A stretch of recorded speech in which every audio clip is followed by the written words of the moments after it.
So welcome to tonight's webinar.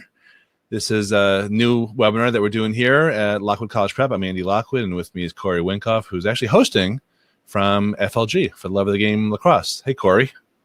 Andy, how are we doing tonight? I appreciate you bringing me on to this jam session, this webinar jam session. We're jamming out tonight. Two jazz musicians. Absolutely. It's it's good timing too, I think, to talk a little bit recruiting, talk scholarships, talk maybe a little money and financial aid, because I think at least in the lacrosse world, the recruiting timeline, it's weird, it's different for genders, it's different for divisions, it's different for depending on how old you are, right? So there's a lot of factors that go into it, and the timelines kind of shift and whatnot. So right now, where we're at in the lacrosse world, the high school season's starting up, this week. Games start up in a couple weeks. So a lot of times recruiting just kind of, it's a little bit of like a quiet period, so to speak. The interaction between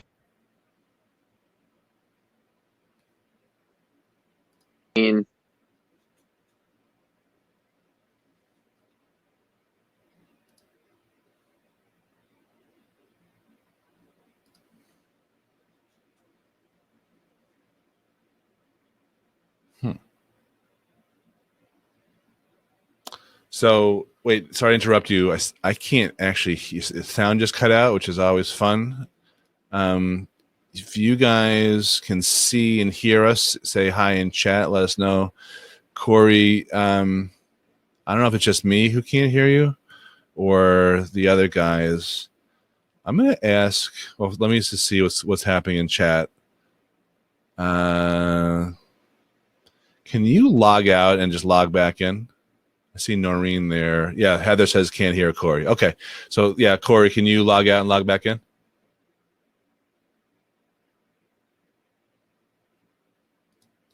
Yeah, you were fine in the beginning, and then you cut out.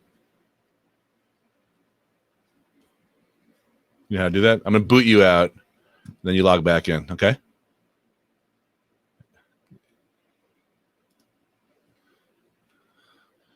All right, so I am in text contact with Corey. I'm just texting him right now.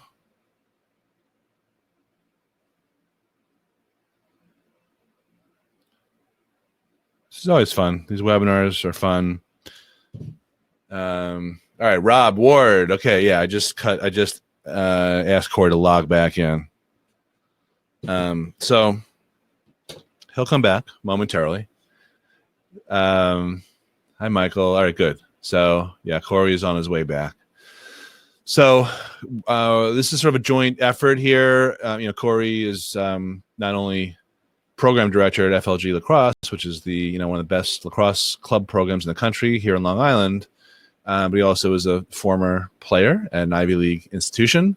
Went through the recruiting process himself, and I am very similar. I'm a Division III bench warmer, basketball. But I'm a college advisor and an author, and I see Corey coming back. Nice. All right, you're back. Can you hear me? Yes. All right. So I was just saying, we're going to be covering a little bit of recruiting stuff, a little bit of financial aid and scholarship stuff. So go ahead, take it away. All right. So yeah, just I'll just kind of like give you a rundown of what I was saying as you couldn't hear me. I was just talking about how, kind of like where we're at right now in the process of someone, might be going through it as a student athlete, as a recruit. If you have a parent, if you're a parent of a kid who's going through it, like where are you at right now? And again, everyone's timeline is different. Every recruit is different. Difference between boys and girls, divisions, whether you're a senior, whether you're a junior, whether you're a sophomore, it's very different. So there's a lot of nuances as it relates to the process. But right now, it's a little bit of a quiet period. There's not much going on in terms of communication between athletes and coaches. There might be some stuff between, some schools that you're maybe very interested in. There might be some opportunity maybe on a day off of school to go make a visit and go kind of take advantage of that. But right now, the focus for college programs is on their team and their season. And the same thing for high school programs and kids, because the season is starting up. So I think now is a good time to kind of educate, talk to our parents, like, hey, listen, like if nothing's going on right now, like relax, it's okay. Like, there really isn't much happening anyway. So why not just educate yourself and be prepared for maybe what the next 3 to 5 months might look like for your son or daughter who's going through the recruiting process. Yeah, and we should, I guess, point out this is the beginning of March. You're back from your New England swing of colleges, right? How'd that go? Your visits? Yeah, that was great. So my dad and I, every year we pick a cluster of schools in a different region. For the most part, we pick schools just so people know on the webinar like how it all came about and why we picked the schools. Like, we really drive it around where we send our kids to college for the most part, what type of schools they go to, where there's a little bit of a history or a trend of schools that are a little more desirable for our kids and where they really want to get into, where we have kids, both boys and girls. And, if we know a coach and we have a relationship there, we go and we learn something new from them. We strengthen that relationship. We learn about how things are changing at their school and, the type of kid they're recruiting, what's happening at the school. Because again, like successful colleges, whether it's a public or a private institution, there's always changes going on. There's improvements being made. There's buildings going up. There's different majors being, constructed in all these different ways. There's financial aid, systems are changing within the school. So we learn about that too. And then if like we don't know a coach or we've, never sent a kid to that school, we just build a relationship with the coach because, who knows, it might be this year, it might be next year, it might be 5 years. We might have the perfect student athlete for that school. So that's kind of why we do that. And it's really great for us because, and you know this, Andy, like when I'm sure going through it with your own kids, like when you step on a college campus, it's just kind of like different than maybe taking that virtual tour or maybe just talking to someone from admissions. So like for us, it's really getting that feel, the smell of the school, the location, the town outside of it, the type of kid that walks around the campus. We shake some kids' hands, we meet kids on the team. Like, what do they like? How social are they? Like, what are their aspirations? Like, how is their experience at the school? So we actually spent more time than ever on this trip, and we're going to do this more and more. Actually, not just meeting with the coaches and maybe people in admissions. Sometimes we meet with athletic directors. Sometimes we meet with financial aid officers, whatever. We're meeting with the kids more and more because like talking to a senior who went to a college for 4 years, especially if they're like a captain and had a really like integrated, influential experience at the school, man, you learn so much from that kid. Because like, a lot of times, they can really talk about how that experience playing lacrosse there and going to college is setting them up for the next stage of life because, because they're at that point and they're either like just figuring it out. Like, are they applying to med school? Do they have a full-time job locked up in the city, in the financial sector, or do they kind of have no idea? And also, how did the school and the resources around the school help them get to that next level? So we get to learn stuff like that, which is really fun. How obvious is it when you do these visits with your dad that he wants to be back in college? On a scale of 1 to 10, probably like an 11. Yeah, we have to add, Andy, just so you know, we got to add a segment also in our future tours where we also have to go out with the kids at night to get the real college experience. That was my dad's idea. So that gives you a telltale sign of. Yeah, it's a little desperate sounding. To say the least. Yeah. Could lead to trouble too. You better make them sign waivers. I think we have to bring our production crew, Cliff and staff, to make sure, it doesn't get too crazy. Yeah. All right. So I just want to say, so we got a bunch of people in chat. So if anyone has any questions, hello to Oliver, hello to Mike, Dad, who commented already on the Ithaca college banner behind me. I put that up just for you, Mike.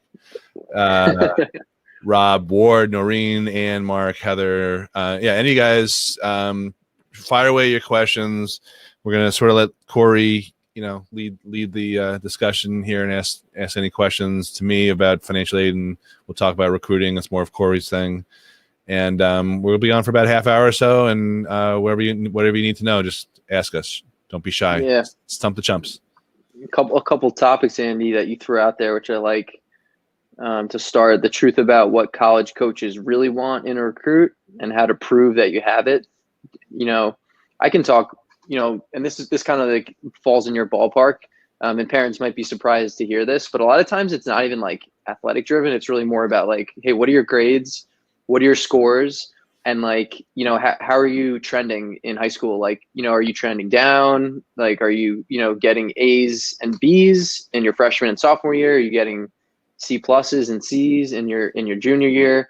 And I think parents, sometimes it's underrated how much, the kind of grades in the transcript drive the recruiting process. So that's just one thing that kind of stands out as a truth of what college coaches want to see. Because if you have a good transcript, like doors just open up, and coaches really want to see that. Whether you're a school that's like, you know, relatively easy to get into and the acceptance rate's a little higher, or if you're one of the more smaller, high academic schools that are tough to get into, I think coaches love to see a good transcript. So I'm not sure what you think about that.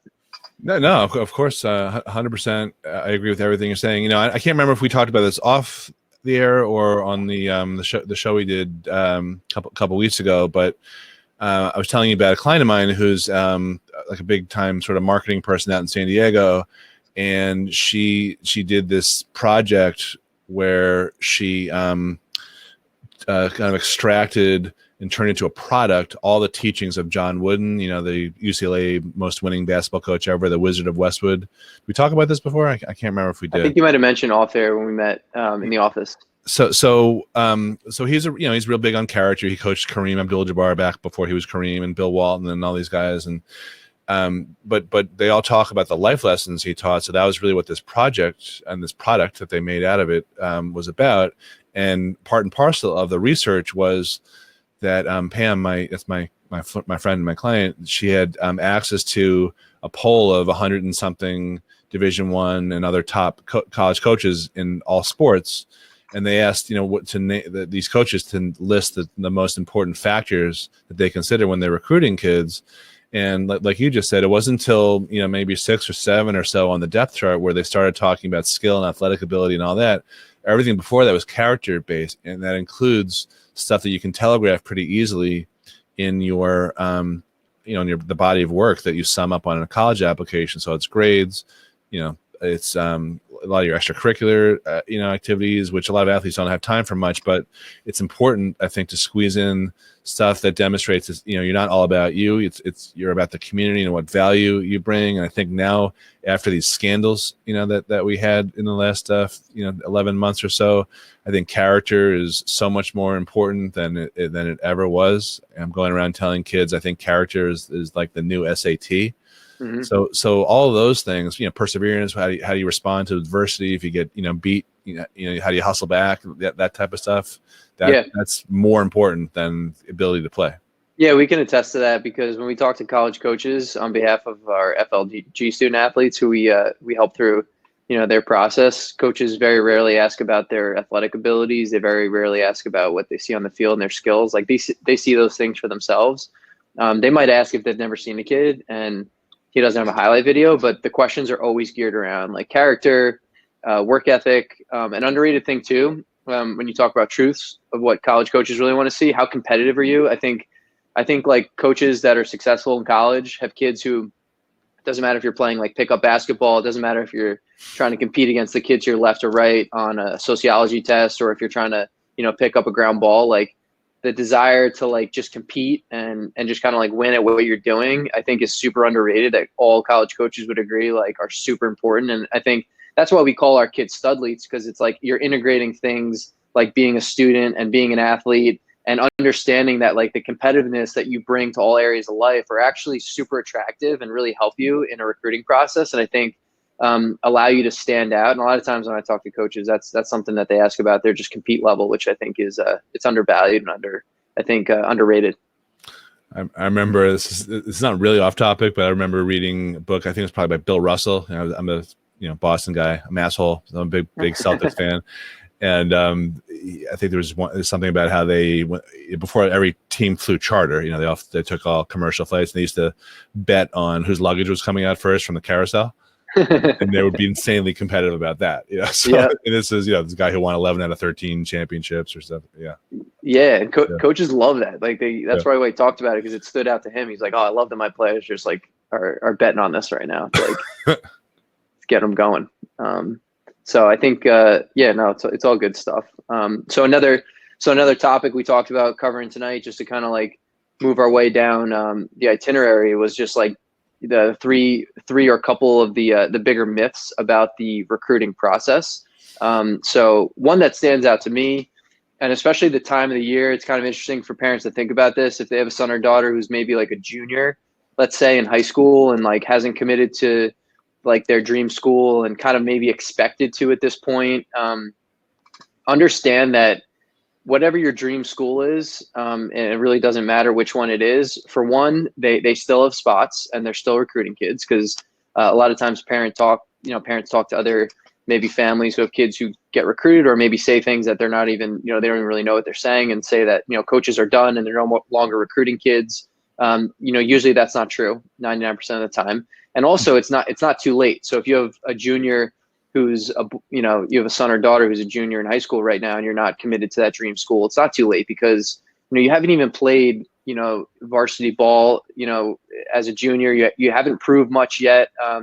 Some of you haven't even taken an SAT or an ACT. So a lot of these schools, they can't even project or take your grades to admissions and be like, hey, is this an ideal candidate for my school? So it's really not too late at all. It's really just, it's kind of like, if you're a junior, it's really your time. And if you're a sophomore, it's just kind of like you're in the beginning of the process. You're just feeling things out and you're just trying to maybe start visiting a school for the first time or play or things along those lines. So I think those are two big myths. It's just kind of there's no more spots and it's too late, and it's just not true, especially for juniors, because I think that's a big concern for a lot of kids and parents who kind of kids that are at that point of their life. Yeah, I think those are great. I actually have a tie-in that I'll bring up, and I think it's this is all stuff that you guys actually help with, right? You help with the recruiting process. I think one of the myths that I hear about all the time is that if you're good enough, they're going to find you. They're just because you have talent means that there's going to be a spot for you somewhere. They're just going to magically stumble across you. And I think what a lot of families don't really understand, it's almost like they have to do the recruiting, not be recruited. And really, it's a marketing game. It's not necessarily pure meritocracy. Even though people think, well, there's all this internet stuff and there's all this, it's really easy to put your video up on NCSA or all these other spots on it, and that's true. But I think when you talk to coaches, they're overwhelmed. I mean, it's not a benefit to have 2,300 athletes videos available to them. It's an overwhelming thing. So that's why it pays to work with an entity like FLG, who has relationships and can talk to coaches, coach to coach, and especially you do these right, the showcases and the tournaments and all that. I mean, those, I'm sure those are overwhelming for coaches too, if they don't know specifically who to look for in this sea of hundreds of helmets. Yeah, that's a really good point, because I think also some of our athletes are hesitant to lean on us as a resource because they have that a little bit of that old school mentality, hey, I'm good enough, a coach is going to find me. But it's listen, there's more and more kids playing every year. There's more and more kids, like you said, making those videos, flooding inboxes of college coaches. Relationships, they're valuable for a reason, and there's a reason that we have a lot of relationships, because we've done this for a while. We do things like these college road tours where we take time away from our families and away from spending time in the office here and helping in all different other ways of our business, because those relationships are hard to develop. They take time. They take sometimes coming out of your comfort zone a little bit. They take a lot of organization, and it's something that I think our players should lean on. They have us, use us, and don't think that because you're using us to because you're using me to maybe connect you with a college coach of your future, maybe your dream school or just a school you're interested in, that's okay. It doesn't really matter how that relationship comes about or how that interaction develops. My dad says it all the time, if you get recruited, sprinting across the street because you look really fast and you have a good first step and you have good form crossing the street, who cares? You got recruited, right? And at the end of the day, that's the goal, is to to get in front and get recruited at the school, ideally that you want to go to, or at least maybe get into a school that you want to go to, whether you get recruited or not. That's another avenue.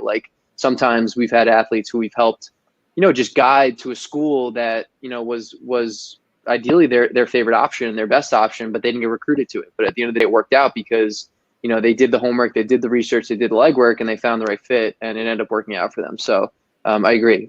Leaning on someone like us or someone like you as it relates to the admissions, the financial aid, and all that stuff, which kind of hurts my brain even talking about some of that stuff is huge. So maybe we can get into that a little bit, the money side of things. I can talk a little bit about scholarships, but you can talk maybe from your experience, Andy, how kids maybe get money at some of these schools for different factors besides athletics.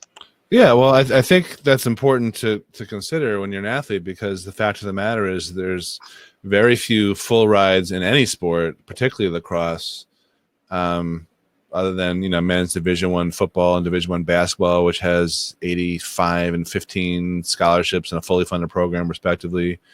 Parents need to understand that the bulk of the money is not necessarily going to come from a full ride athletic scholarship. So they need to be thinking about other sources of money and having those conversations or doing that research and getting prepared sooner, rather than later, before you go too far down the road and commit to, or for all intents and purposes, go all in and commit to a college before you even know how much it's going to cost. Mm-hmm. So, there's really, I would say 2 to 2.5 different buckets of money that you can use to cut your college costs. And one of them is what we call need-based financial aid, which is predicated on how you look on paper, your income, your savings, and 70-something other factors.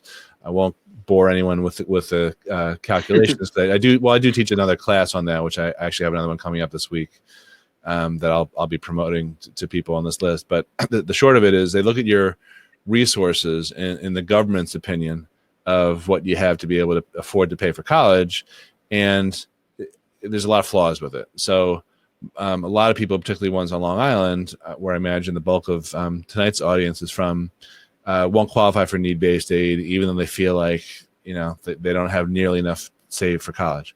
Mm-hmm. So that's usually not the place that Long Islanders can get funded for college. The other 1.5 places are what's called the merit aid system, for lack of a better word. And that really, in a nutshell, has to do with how badly a college wants a particular kid in comparison to the other cohort of kids that is also going to that college. So kids in the top 10, 15% of grades and SAT or ACT scores, those typically are the ones who get money from colleges that have it to give. But you can also get it for other factors, including athletic, including community service, including other talents, that type of thing. But grades and scores are pretty much the two biggies. And then it's a matter of, some colleges are a lot more generous than others. So you can, you saw, you told me in one day you saw UMass, Amherst, and Amherst College, two totally different colleges, totally different costs.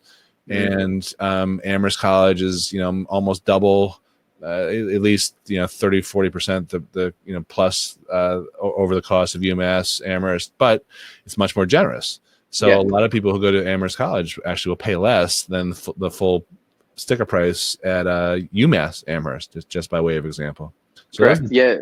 I think the coach made it very clear. So we have an incredible financial aid. You don't even know. And the reason he said that is because the first thing people say, especially if you're a really good student, you're a really good lacrosse player, is like $70,000 a year. Like, no way, I'm not even considering it. But the amount of kids that are paying that, especially that fall into the category of maybe playing, in this case, on a lacrosse team, it's much different, which is interesting. And it's a good point. Like, some of those SUNY schools, for example, like, they might be a little bit more stingy about how they're giving out their money, because think about where they're starting. Like, the tuition's starting at a point where private schools may never even get a chance to get down to that. So they can. Well, the main thing is that they don't really have it, right? So schools like Amherst and all the NESCAC schools. I know you saw College, Camels, and I went to Wesleyan and whatever. Those schools have more of an endowment, whereas state schools, whether in the state of New York or out of the state of New York, in general, have nothing. So they may have a lower sticker price, but they're not nearly as generous as the private schools. So that's really one of the main issues. It's about school selection, what pond you're fishing in. Mm-hmm. And then just to round out the discussion, and this is a whole nother class potentially, but the other area to look for college funds is if you're self-employed and you have a high income. It's from the tax code. It's from tax strategies. And, that's, like I said, I could do a whole hour on that, but we won't. But that's really one of the first places to look. It's not from the financial aid system per se, but who cares? It's through taking advantage of certain unique opportunities, and avoiding certain unique landmines that business owners face. So we do a fair amount of work. We have good relationships with a lot of business owners who free up money, sort of unlocking it from their own business.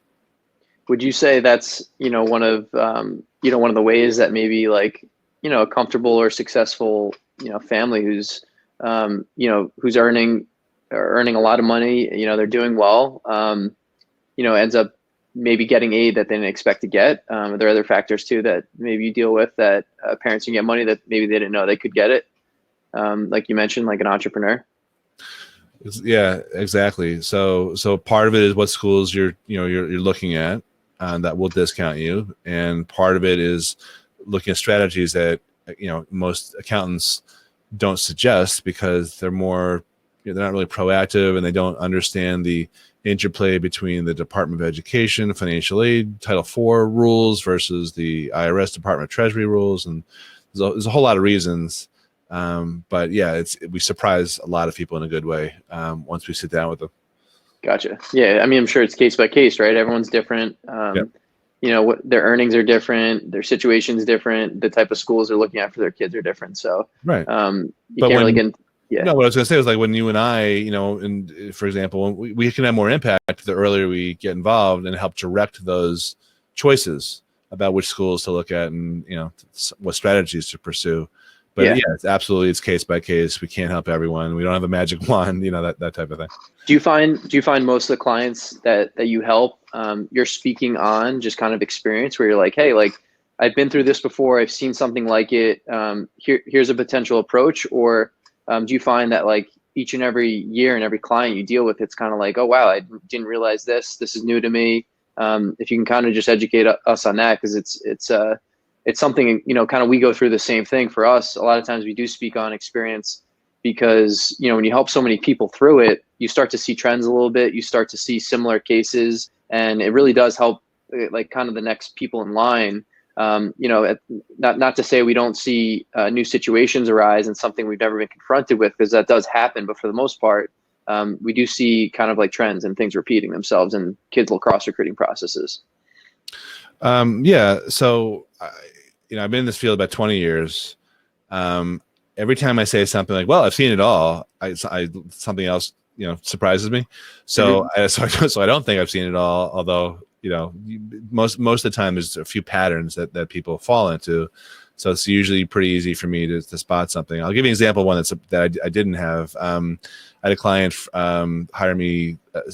We're still working with her, but she hired me last year from Estonia, in the Baltics.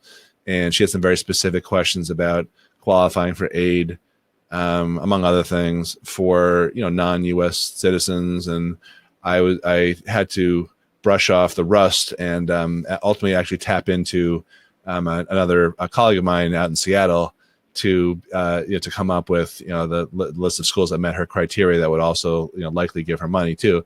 So when I am stuck with something, presented with something that I haven't seen before, I have a good a bunch of resources just because I'm networked with people all over the country, and I go to all these conferences and things like that. But yeah, I think for the most part there's patterns that are pretty easy for us to solve the puzzles for. Yeah, no, that's super interesting. Just because we have a ton of time left here and just kind of moving our way down the plan so we cover everything at least we talked about covering. We mentioned on here strange facts about how much money there actually is in athletic scholarships. A strange fact might be that there's not much. Right. And, disappointingly strange. Yeah. Yeah, if we're being real here, just to start in its most basic form, athletic money is really only given out at Division 1 and 2 level in lacrosse. Division 3 is all driven through, if anything, aid that you get financially for, like your grades and and how you measure up on your financial situation as a family. So right. I think if you plan on going Division 3, and that's something that works for you, it's like you gotta understand, you really gotta understand what you could potentially be paying and you got to kind of throw the athletic side out the window. Division I and II is a little bit of a different story. I think a lot of athletes we deal with, here's where it gets tricky, right? So there's not a lot of Division I colleges out there. So on the men's side, you're talking about, a little over 70 schools. On the girls' side, it's a little over 100. Can now recruit more nationally. So they're taking roster spots from kids who traditionally were mostly Long Island, Maryland, hotbed areas like Philly and whatnot. So it's becoming increasingly more competitive. So those schools are tough to target. Not to say it's not a possibility. And we have kids going Division I every year. I know in our 2020 class on the boys' side, half the roster went Division I because it made sense for them, and those are schools that fit their criteria and their needs. But it's important for parents to understand that, like, if you go from looking at Division I schools to then looking at Division II schools, like there's also great options that might even actually be better fits for your kids at Division II level as opposed to Division I. And if potentially packaging your son or your daughter from an athletic academic standpoint is important to you, because you want there to be lacrosse as part of their experience, and you can only pay so much for school. D2 sometimes is potentially a great option. And a lot of times too, the Division II schools, while they kind of have this reputation of like, they're not that elite, they're not as selective. Like if you do any, or at least some of the college searches that I've dealt with on my end, helping recruits, like if you click most selective, like a lot of these D2 schools don't show up. But at the same time, we hire, in 2020, we're going to have an upwards of 30 interns working for our company from all local schools, mostly Division II. And they're some of the most impressive kids that I've ever dealt with. So, you have some amazing kids at any of these schools. So it's kind of like, don't get so caught up in that stuff. It's really like, what are you going to school for? Yes. Like what's your motivation there? What are you trying to get out of your education? And like, a lot of times too, the Division II schools are like, they're a little closer to home, which a lot of parents, like, they're so used to seeing their kid every single game, every single scrimmage. Like, a lot of times it makes a lot of sense for them. So I think that's important for parents to understand. And just one more story I wanted to share of a girl who, who we know and we help, and she's playing at, a really high level Division I program. And she's actually, she's moving away from that program and transferring because she wants a school that's going to fit her her career path a little bit more, and on the lacrosse side of things might make a little bit more sense, even though she's playing for a high profile program, and that school that she's transferring to is Division II. But it's that process is not easy. Like, we try to avoid having our kids go through that transfer process because it's like stressful. You have tough conversations. There's sometimes money involved, and it gets a little difficult and dicey, and you're put in a weird spot amongst your peers and all that stuff. So that's why, you got to explore all types of schools. If you drop the D's and kind of just consider all schools as you're now a junior or a sophomore in your process, you don't have to deal with that transfer process as maybe a freshman or a sophomore. I think it just makes your, makes your college experience that much, not that much better. I said this to a prospective client today, and I say this all the time to non-athletes and athletes alike. I think when you focus, exclusively on where you're going to college, whether that's to play there or where you're going to spend 4 years, I mean, I understand that, but it's kind of like focusing all your time, energy, and money on rushing to the airport, but you have no idea where the flight's going. Yeah. And where the flight's going means that next 40 to 50 years, not so much the 4 years of college.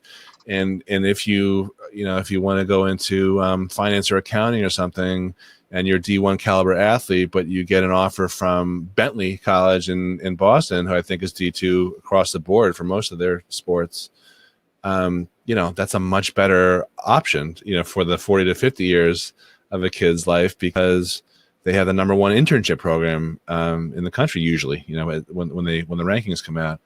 So we always try to help kids in our process, at least, and it's going to sound a little weird. And again, this is out of the scope of tonight, but the more time you can spend thinking about how you're wired and what that could translate into in terms of a place or places in the world where you can love what you do and make a living, meaning get off mom and dad's full ride scholarship.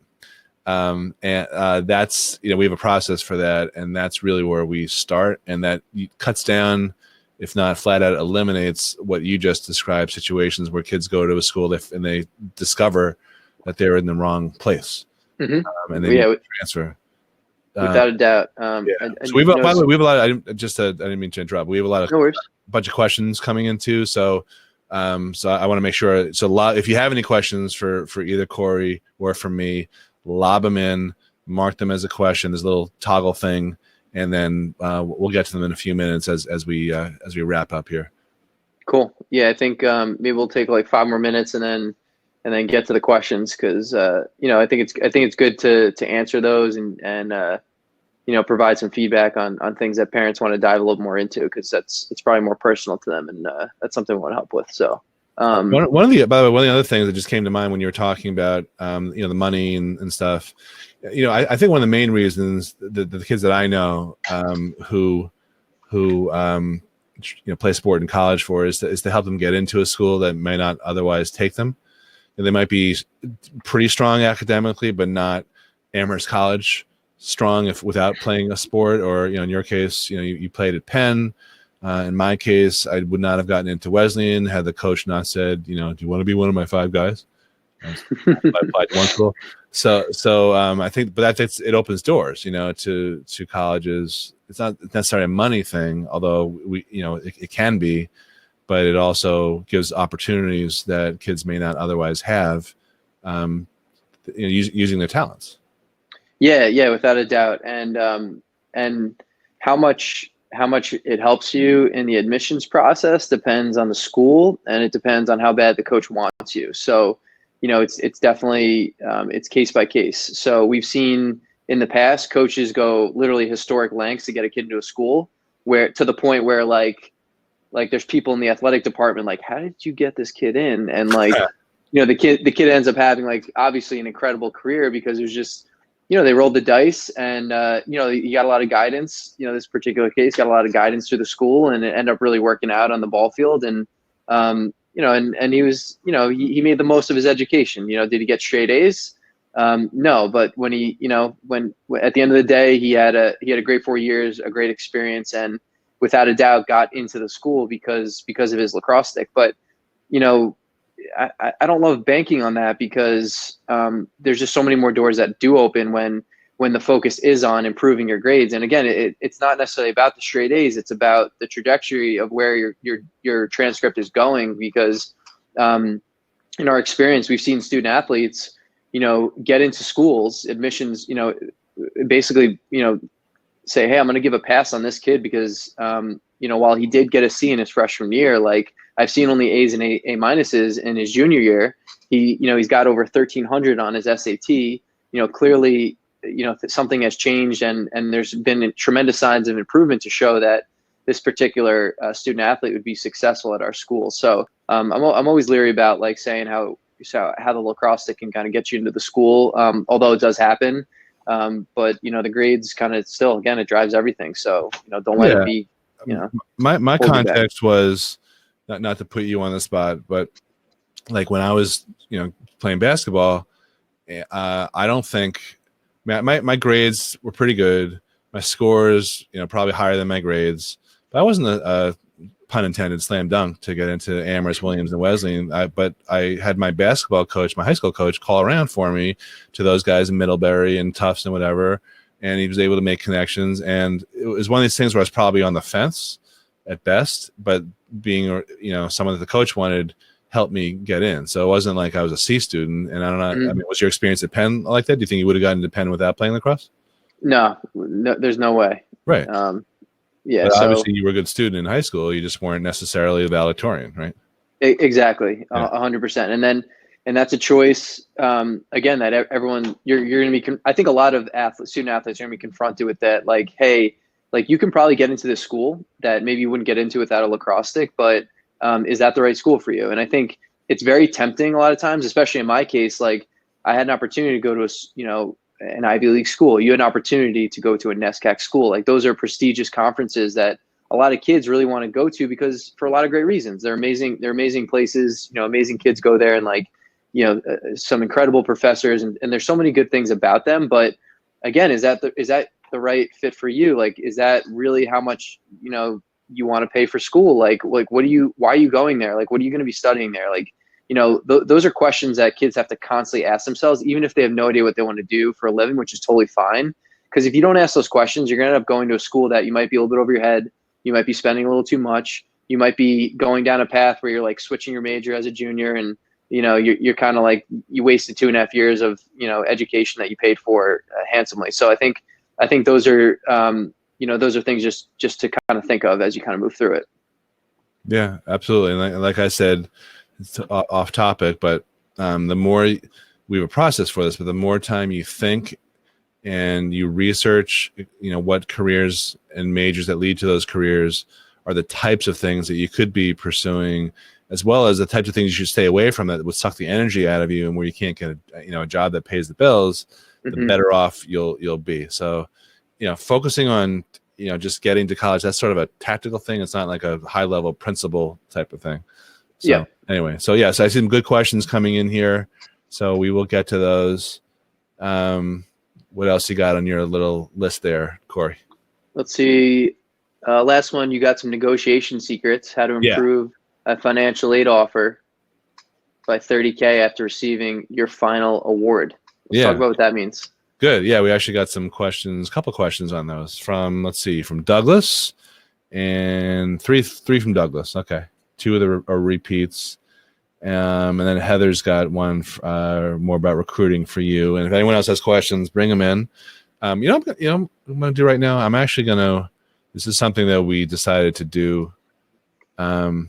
If you want to talk to me one-on-one about anything that we talked about tonight, helping with figuring out the finances, whether you can qualify for anything, whether there's things you can do in order to qualify, how to identify the schools that are most generous. We're also, college advisors, so helping kids through the whole process of optimizing their ability to get in, figuring out what to major in, what types of things to major in, what careers are, appropriate. Normally, we charge $499 for that. We call it a college strategy session. It's a 20-minute phone call. But because Mike and Corey are hosting us tonight, this is exclusively for FLG families. There's no charge. It's totally waived. So there's no reason not to do it. So all you need to do is just click on that blue button that should be on your screen right now. And we have the only catch is that we have a limited number of spots that I can actually give out for free, mostly because we're starting to get really busy with juniors. I'm getting a lot of referrals almost every day, practically every day. I'm doing a lot of these types of presentations. I was telling Corey before we started, I have a webinar coming up in 2 days. We have 170 something people signed up. I'm speaking tomorrow night out in Smithtown. So anyway, there's a lot of activity here. So I'm happy to talk to anyone who wants to talk to me one-on-one, but I just can't keep it open forever. So that's all I wanted to say on that. So negotiations. So what a lot of families don't realize is that colleges are they probably know that colleges are businesses, even though they're quote unquote nonprofit, which is a sad joke. But they don't pay earnings, taxes on their earnings. That's basically what that means. But there's really potentially leeway. They don't always give their highest and best offers because they are businesses. They have budgets. Coaches have budgets, and financial aid offices have budgets, and so do admissions offices with merit aid. So a lot of times it behooves you. Well, there's really no harm in asking, right? So you might as well do it. It really behooves you to ask for more money once they give you an initial offer. It's not necessarily a written in stone award. That's my point.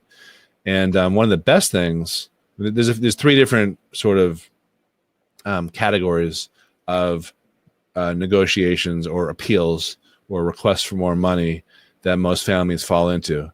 My favorite is when you have offers from other colleges that compete with that particular school.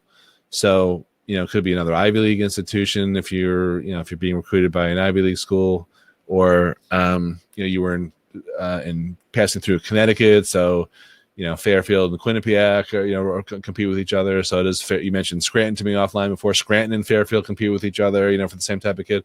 So sometimes the competitors are obvious. Sometimes they're, because they're in the same conference. Sometimes they're less obvious. But it helps to have a few different offers in your hip pocket, because the best defense against these overpriced rip-off colleges is a good offense. It's having these other offers. So so I think it's a good idea. You have to do this in the right way. You can't do this in like an aggressive, pushy way. But if I were advising a client of mine who's an athlete to talk to a coach, my language would be sort of along the lines of, look, coach, this is my top choice school. I've told you that. You know that. However, we did get offers from a couple other schools. I'll even show them to you if you want. And frankly, my parents are really pressuring me to consider these other schools for financial reasons only, not because I want to go anywhere else, or they think I should go anywhere else. This is definitely my top choice school. So if there's any way that you guys can, maybe meet or even possibly exceed these other offers, then I'm, put a fork in me. I'm done. I'll rush in my housing deposit and we're ready. Along those lines, that's more of it's not an adversarial thing. It's more of I'm on the same side of the table. Help me out type of thing. Can I add to that, Andy? Because that's such a valuable point, because a lot of times what happens as players are moving through the process, and so are parents, they're hesitant to, build relationships and accept the fact that specific schools are recruiting them simply because they're just not interested, because they don't like the school color or the website, doesn't load quick enough, like whatever the reason is. It's like just mascot. Just like it's a camel, it's not a mammoth. Whatever the reasoning is, it's very important that you kind of build relationships with everyone, because in the end, it's only going to help you. We've had very few athletes really kind of like super engaged with every single coach that reached out to them, and that those few athletes that do that in the end are going to the school that they really want to go to for less money. And that's just the reality of it. And just to plus or accentuate what you're saying, it's such a small community that and kids transfer, like the example you gave, and there's dozens more that I'm sure we could come up with right off the top of our heads, where if it doesn't work out at one school, you want to keep the door open for another school, and coaches leave programs and start go to new schools, or they all know each other. They're one person with each other. And because they do know each other, like you're not gonna go into a room with a coach and say, hey, you're my number one, these other schools are recruiting me, if they're not actually recruiting you, because that coach most likely is going to text that coach that night and say, hey, like, are you actually recruiting this kid? And they're going to be like, no, like, I don't know what you're talking about. So, you do actually need to, get this thing going, and you can't just, expect to just lie out of your teeth, because it's a tight, especially the lacrosse. I mean, your community is a little bit wider. You're dealing with just schools and kids from different sports, or kids that don't play sports, whatever. Like, the lacrosse community is super tight, small, like everyone knows one another. So you got to be careful there. And plus, we're in this new, post-Felicity world where, people are a lot more skeptical, and there's a lot more emphasis on character. I was saying that before, so you just don't want to do that anyway. And it's just not the right way to be the rest of your life, also. So there's all these reasons. The other two successful arguments to negotiate, usually have to do with information that the college would never have known about from the financial aid forms. Or otherwise. For example, for kids who are graduating high school in 2020, this year, the financial aid forms that my wife probably did about 300 this year were predicated on 2018's income, because there's a 2-year look back for the tax returns. So I mentioned self-employed people before. Particularly for self-employed people, income can really fluctuate. So you can have this artificially sort of high, maybe not artificially, but a high number. Actually, I can give an example. We have a client who is a personal injury attorney who had like $800,000 of income 2 years ago, and that was because he settled one or two like massive cases. But his historical income is like 25% of that or less. So the argument that we made was, look, I know things looked abnormal 2 years ago. However, the reality is that since then, this is what my income has reverted back to its norm. So if there's any way, that you can readjust, reevaluate and adjust my award, right? So that actually worked for him. We also did some planning because he's a business owner. So we were able to help offset some of that income, but that was basically the argument. So that's one type of argument. Another one could be on the expense side. Now, generally, expenses are not considered as part of the financial aid formulas, which is kind of ludicrous, but that's just the way they are. There's many things wrong with the formulas. That's one of the big ones.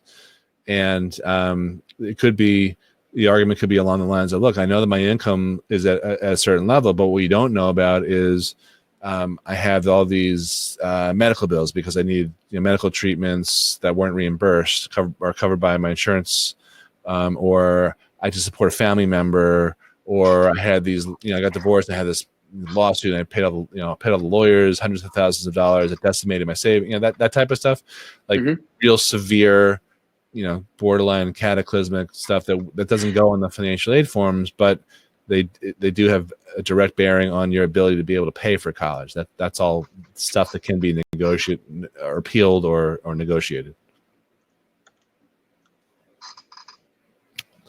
Let me go to the chat. If you have any comments on that. Have you ever done any negotiating with schools for recruiting?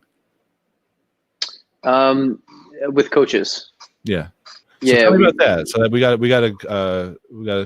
a question from Douglas on that. So when a coach, walk me through that scenario. When a coach gives an offer, then what happens?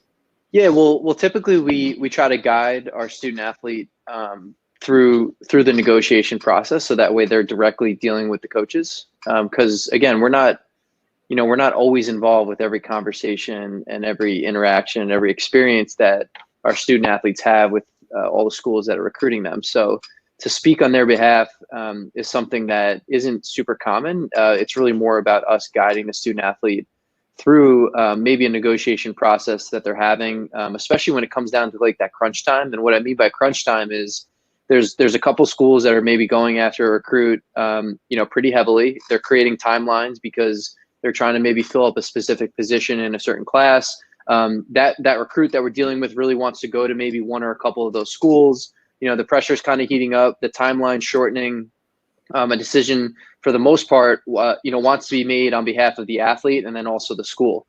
So at that point, a lot of times money is discussed, scholarship offers are discussed, they're adjusted, they potentially go up again if you can use one school against another, or maybe maybe if there's a possibility a school thinks that they're going to lose an athlete, they might adjust their arrangement with that particular kid.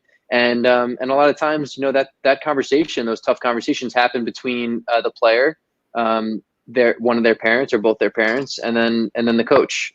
So that I think, if you think that someone else is going to, speak on your behalf and negotiate on your behalf throughout your entire process, usually that's not the case, and I wouldn't rely on that. I also think. I sorry to interrupt, but I think it's a bad idea. I mean, we don't do that either because it's hard to say I need more money. Here's my hired gun that I paid thousands of dollars to my argument for me. But in on the athletic side, they want to hear from the players mostly, maybe for money, maybe a dad or a mom, but not a hired gun. Yeah, no doubt. I think the exception would be if we have a specific relationship with a coach and they say, hey, sidebar, like we really want this kid, like what's it going to take? That's happened. It's happened with coaches have reached out to me, coaches have reached out to my dad, on both the boys and the girls side. Coaches have also sometimes communicated with us if they're not getting, if we feel as though there's a miscommunication between the athlete, because maybe to a fault parents are letting their athletes drive their own process and talk to coaches.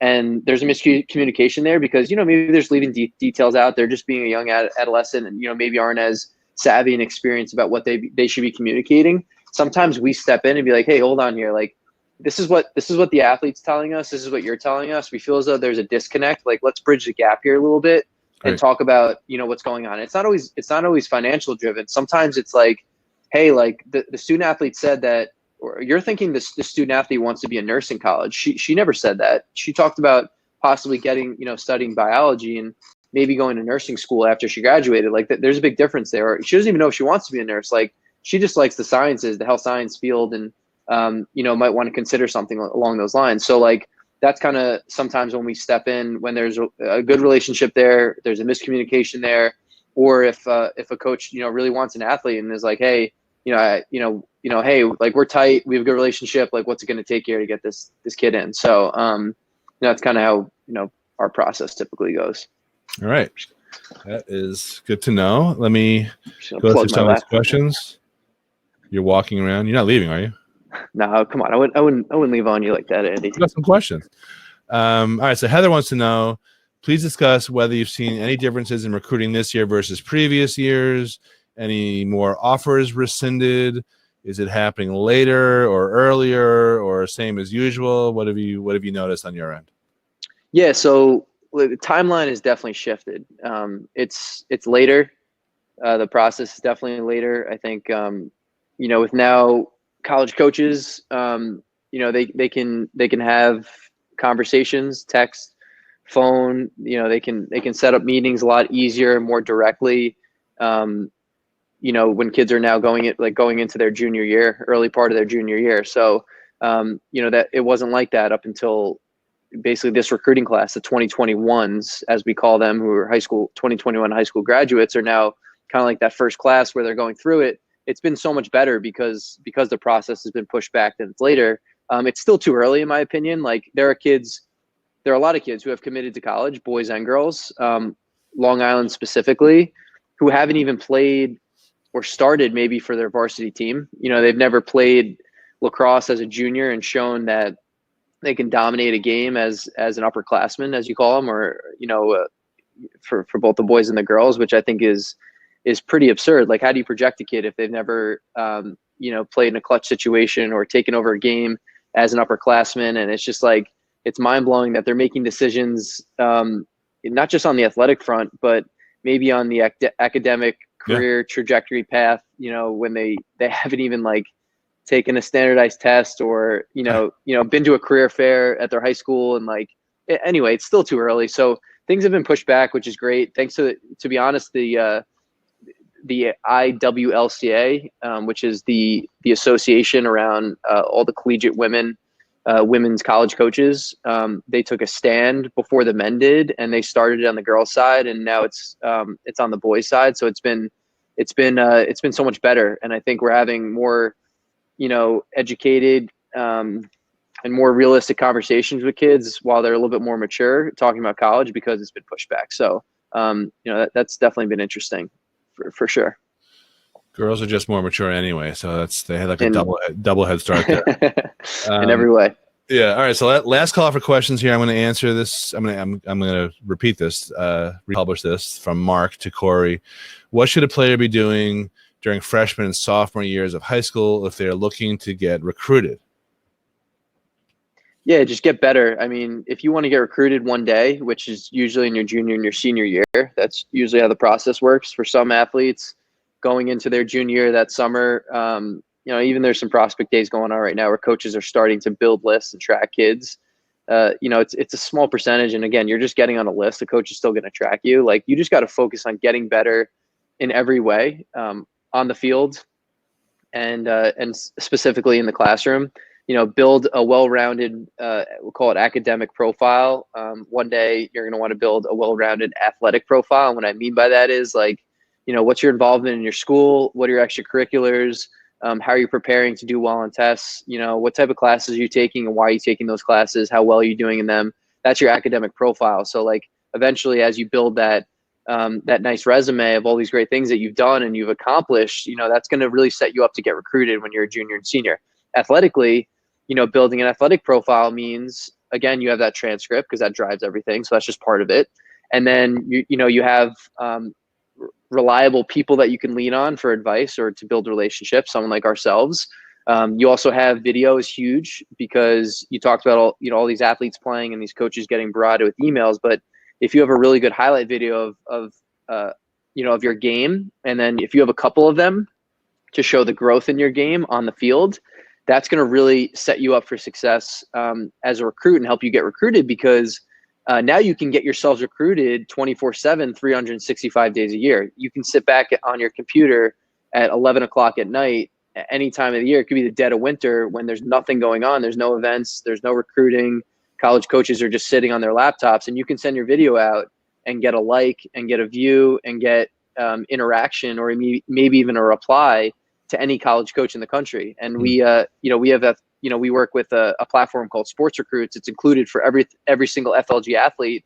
And the numbers don't lie. There's a direct correlation between the athletes who do more on that platform and do less, and how many opportunities they get in their recruiting process and the opportunities they don't get in their process. So it's kind of like you get out what you put in, sort of speak. But I think if you want to get recruited as a freshman or sophomore, like the focus has to be on improvement in those different areas.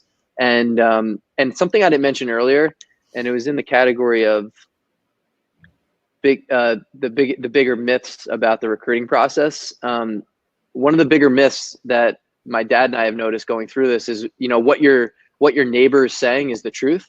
A lot of times it's not. So like, don't listen to people. Like tune into webinars like this and listen to people who have, for myself personally, 10, for you personally, 20 years of experience dealing with athletes, and maybe, again, it's not just, when the reason we built our media platform, us personally, is not just to hear me speak. A lot of times the person I'm interviewing has so much more to say than I do. So like, listen to those people who are going through it, like the college coaches who are recruiting the kids.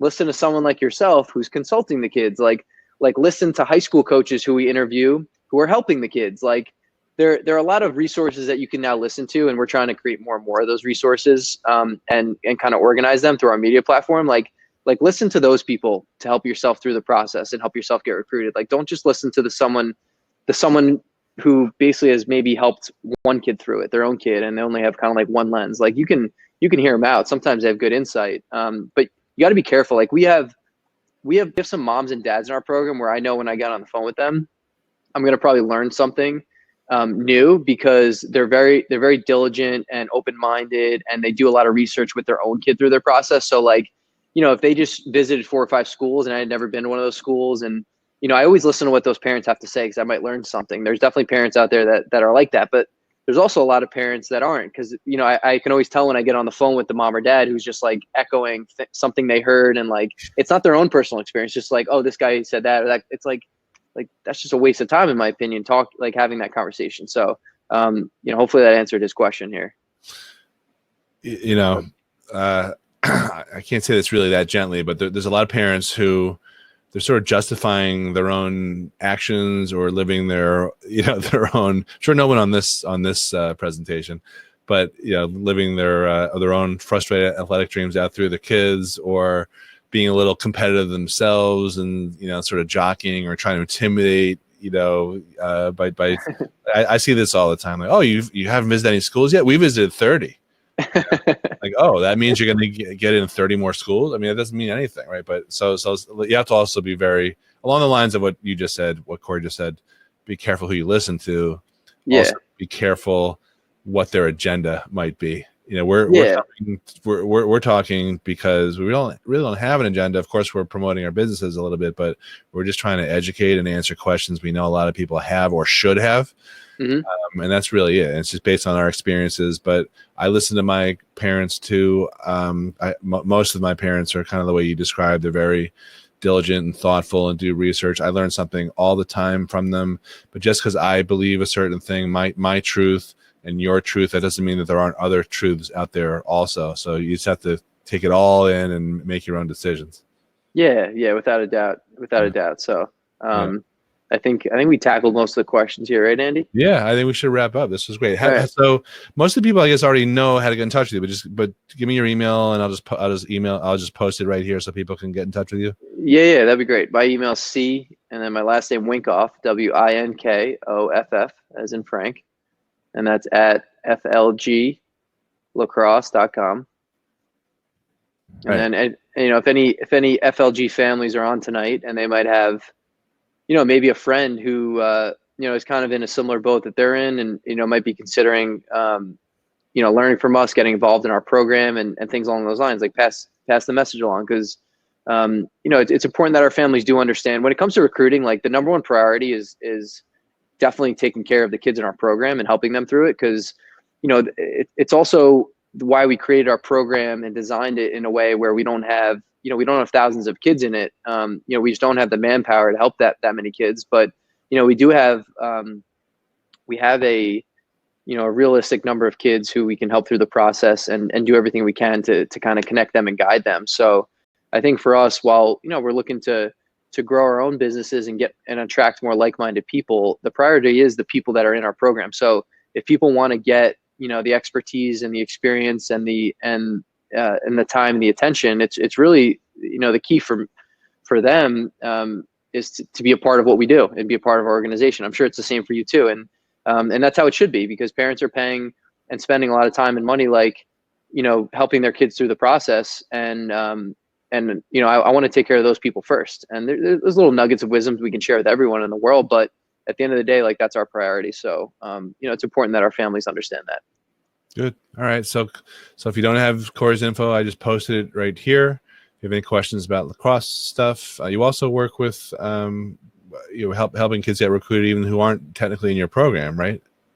Yeah, we do, to a certain extent. I think, I've had phone conversations with people, which is usually the extent of how much I help people, is just kind of answer questions and give them, some my 2 cents. But I think if you really want us to be part of your process from beginning to end, it's being a part of our program, which is important to understand. So I think that's usually how we kind of manage our business and how we operate. But again, like, I'm always receptive to answering questions and helping people if they do want to learn a little bit more about what we do to help kids.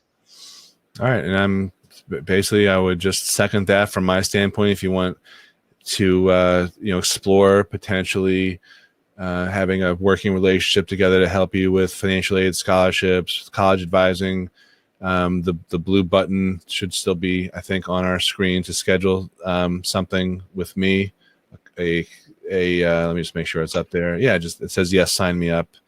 All that happens is you just give us some quick basic information about your child and types of schools and grades and scores and what type of help you might be looking for, and then we'll schedule something with you to speak on the phone, see if we could help. There's no obligation, there's no cost. We're waiving the fee as a thank you to FLG for having us on tonight.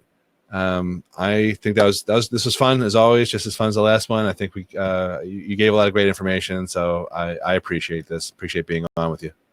Yeah, you too, Andy. As always, I always learn something, and I think anyone that's on tonight, take advantage of just talking to you even further. I'm sure they'll learn something, and if they decide to work with you further, it's all good stuff. I know you'll help them and create more opportunities. So I appreciate having setting this up here, and hopefully we can do something like this in the near future again soon. Great. All right, I'm going to sign off. Thanks, everyone. Thanks, Corey. Talk to you later. All right. Have a good night.